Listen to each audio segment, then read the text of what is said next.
All right, Cole, well, you're the defending champ here. They say the hardest part about winning a championship is defending that championship. Do you have any extra pressure on you this weekend?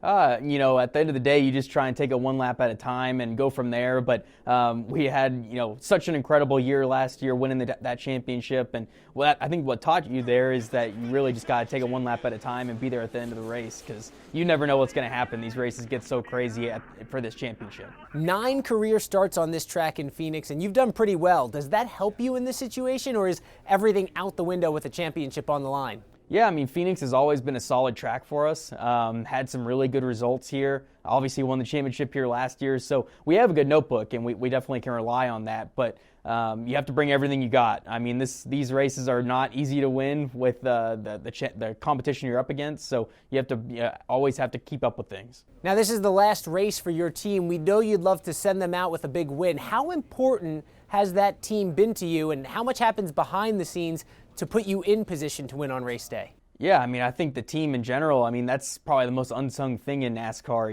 I mean, everybody thinks of the drivers, but in reality, if you don't have that fast car, you're not going to go fast. So all the engineers, all the mechanics, everybody that's at that shop, really is the backbone of the whole organization. And obviously, this is our last year for Stewart-Haas Racing, so we want to try and end that on top for Tony Angie. All right, got to ask about your altercation with Chandler Smith after the playoff race at Martinsville. That made all sorts of headlines, and while he's not competing for a championship, he will be on the track Saturday, maybe with a little bit of a score to settle. So how does that factor in here?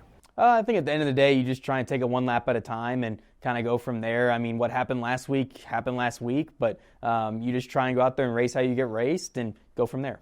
We saw you get in the ring on WWE NXT Wrestling right here on the CW. It was pretty wild. Do you think that could be a second career for you? I don't know about a second career. I might stick to driving, but the NXT was a super cool experience. I mean, once-in-a-lifetime deal. And to have that collaboration with the two fan bases, with NASCAR and WWE, is pretty incredible. So would love to come back for sure. All right, before we let you go, we got to ask, have you ever driven in New York City before? I have never driven in New York City, no. So that would definitely be one on the bucket list for sure, because it's pretty hectic. So what do you think would be more stressful, doing what you do on the track or driving through Manhattan for the first time?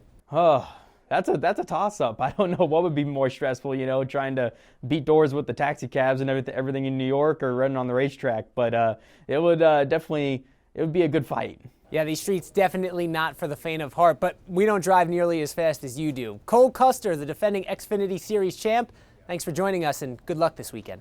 Awesome. Thank you, guys.